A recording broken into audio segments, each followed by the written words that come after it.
हम किसी को वोट भी नहीं डालेंगे, सब चोर हैं। महंगाई है, महंगाई तो परिवार चलाना मुश्किल होता बहुत मुश्किल हो रहा है, देख रहे हैं ना, पसीना से जो है कि भीगे हुए हैं। है। बनारस में क्या आप बता सकते हैं कोई मल्टीनेशनल कंपनी आई है?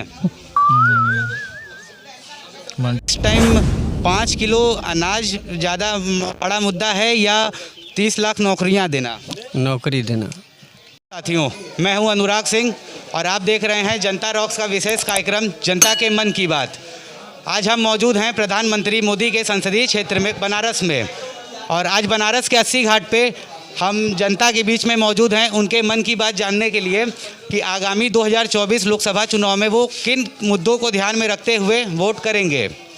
आइए जानते हैं। हमारा सबसे पहला प्रश्न, भैया आपका नाम? जी मेरा नाम मुस्तफ़ा अंसारी है।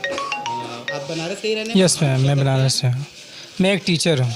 तो अभी जो 2024 के लोकसभा का चुनाव है उसमें आप जब वोट देने जाएंगे तो ऐसे किन किन मुद्दों को ध्यान में रखते हुए आप वोट करेंगे? अगर मैं वोट देने जाऊँगा तो मैं ध्यान में रखूँगा कि जो आने वाली सरकार है, जो हमारे देश में चल रहा है, ये सारी चीज़ें तो ना हो। जैसे अगर कोई युवा है तो कौन सी बातें सोचकर, किस तरह का माइंड कॉन्सेप्ट के साथ वो वोट देने जाएगा। अगर युवा होता है तो मेरे हिसाब से युवा अगर जाएगा वोट देने तो वो सोचेगा कि इन फ्यूचर अगले 2 साल 4-5 सालों में उसका कैरियर कहाँ तक जाएगा। ठीक है, आने वाली सरकार किसकी बन सकती है? सर मैं तो फ्यूचर प्रेडिक्ट नहीं कर सकता।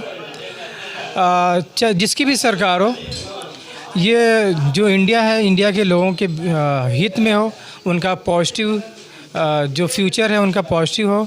और कोई भी जैसे आजकल मतलब रिलीजन सारी चीज़ें चल रही हैं कि मंदिर मस्जिद, ये सारी चीज़ें तो ना हो बिल्कुल, प्लीज़। हाँ, आपका लोकप्रिय नेता कौन है? सर मेरा तो पॉलिटिक्स में बिल्कुल भी इंटरेस्ट नहीं है, तो मैं ये सारी चीज़ें बोलना नहीं चाहूँगा। चलिए, अच्छा ठीक है। आपका क्या नाम पड़ेगा? अभिषेक राजभर। थोड़ा तेज बोलिए। अभिषेक राजभर। कहाँ रहते हैं? जी गाजीपुर।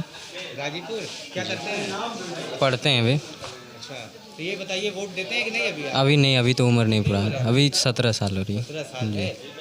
आपका भी उम्र भी? जी 17 साल हुआ। कभी वोट नहीं? नहीं।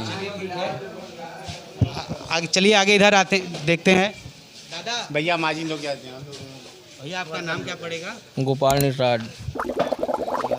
गोपाल जी, जी। इस बार 2024 का जो चुनाव आ रहा है और बनारस से 7-8 प्रत्याशियों ने नामांकन किया है, तो इस बार क्या आप हमें बता सकते हैं कि आप किन मुद्दों को ध्यान में रखते हुए इस बार वोट डालेंगे? हम किसी को वोट भी नहीं डालेंगे, सब चोर हैं। तो नोटा एक ऑप्शन होता है, जैसे कोई प्रत्याशी पसंद नहीं आता वोट भी है। नहीं डालेंगे। अच्छा, इस बार आप वोट ही नहीं देने जाएंगे? हाँ, मतलब वोट वोट आप डालेंगे, आपका वोटर आईडी में नाम नहीं है या फिर नाराजगी की वजह से? नाराजगी है, बहुत नाराजगी है। किससे नाराजगी है? अरे दो नेता है, सबसे नाराजगी है।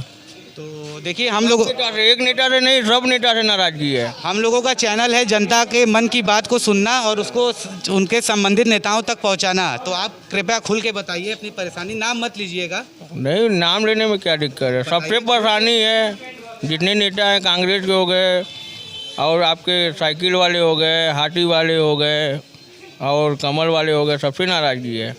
अभी हमारे गली में जाएंगे वोट मांगना होगा तो भिखारी की तरफ पहुंच जाएंगे वोट मांगने के लिए। और गली में देखिए तो छोटे छोटे बच्चे हैं, जब टहलने के लिए जाते हैं तो पूरा नाला बैठा रहता है। तो क्या करने के लिए किसको वोट देंगे? किसी को वोट नहीं देंगे। अच्छा, आप तो 80 पे हमेशा बराबर 24 घंटा रहते हैं, तो क्या आप हमको बता सकते हैं गंगा नदी में कितनी सफाई हुई है?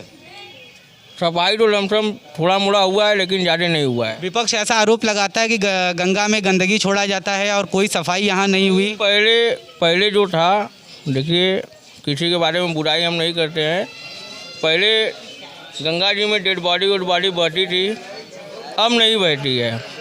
जैसे छोटे बच्चे लोग को दाह संस्कार करने के लिए लेके आते थे, अब बढ़िया सिस्टम हो गया। गंगा माँ मतलब साफ़ सुथरा रहती है। बनारस के विकास से खुश हैं आप? बनारस से विकास तो खुश हैं, लेकिन हमारे पेटों पे लाट पड़ रहा है, हम लोग क्या किया जाए। तो जो भी नई सरकार बनेगी उससे आप क्या आशा रखते हैं? आशा ये रखते हैं कि हम लोग का पेट पे लाट न पड़े, उनका भी जो है सिस्टम वो सब चलता रहे उनका। चलिए, धन्यवाद। भैया आपका क्या नाम पड़ेगा? मेरा नाम राजीव मिश्रा। आप कहाँ बनारस से हैं? नहीं, हम आउट ऑफ बनारस से। कहाँ पे के रहने वाले हैं? हम आरा के रहने वाले हैं। आरा यानी बिहार। हाँ, बिहार। क्या माहौल चल रहा है बिहार में? बिहार में तो लगभग जो सेम जातीय समीकरण है वही चलेगा। तो वहाँ एनडीए 20 बढ़ रहा है या इंडिया गठबंधन? न इंडिया गठबंधन तो नीतीश कुमार की वजह से टूटने की वजह से थोड़ा उसमें परिवर्तन हुआ है, लेकिन उससे पहले जो भी है ये जो है बीजेपी का अच्छा खासा है उसमें। और जो तेजस्वी यादव हैं जो उन्होंने अभी नौकरियां बांटी हैं बिहार में, उस पर कुछ प्रभाव? हाँ, इससे बिहार की युवा खुश है उनसे, ठीक ना। इसमें जो विधानसभा में उनको अच्छा खासा हम लोग समर्थन करेंगे। लेकिन बिहार का अगला मुख्यमंत्री कौन हो सकता है? बिहार का अगला मुख्यमंत्री हम लोग तो तेजस्वी को ही देखना चाहेंगे। चलिए ठीक है। दीदी आपका नाम क्या पड़ेगा? सोनी मिश्रा। थोड़ा तेज बोलिए। सोनी मिश्रा। अच्छा, आप इनके साथ हैं। तो इस बार आपका भी मतलब यही विचार है जो इनका है? सरकार किसकी बन सकती है इस बार 2024 में? नरेंद्र मोदी या कोई और? नहीं, नरेंद्र मोदी ही ठीक है। भैया बात हो जाएगी। क्या नाम पड़ेगा आपका? मेरा नाम रवि है भैया।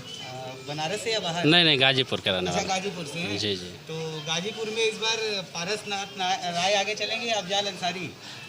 अब देखिए, ये तो चुनाव की बात है सर। अब मेन चीज़ ये है कि हमारे यहाँ से सपा निकल रही है। तो सपा तो वही अफजाल अंसारी जी।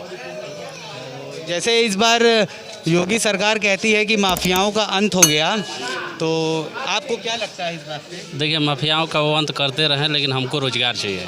हम लोग जो है कि पढ़ लिख करके पोस्ट ग्रेजुएट होकर के आज आकर के गंगा घाट के यहाँ यही गंगा माँ से विनती करेंगे कहीं रोज़गार मिल जाए। मजदूरी करते हैं भैया, क्या करें।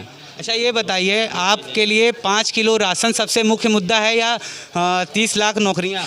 5 किलो राशन के चक्कर में हमारा 30 किलो कितने जो है कि राशन से बर्बाद हो रहे हैं, साढ़े चढ़ जा रहे हैं। वर्तमान सरकार 5 किलो राशन की गारंटी दे रही है और जो विपक्ष वाले हैं वो नौकरी देने की बात करते हैं। तो भैया देखिए, सबसे पहले तो हमको नौकरी चाहिए ना। राशन 5 किलो के लिए हमारा कितना राशन जो है कि अगर हमको नौकरी मिलेगी तो कितना राशन हम खरीद लेंगे।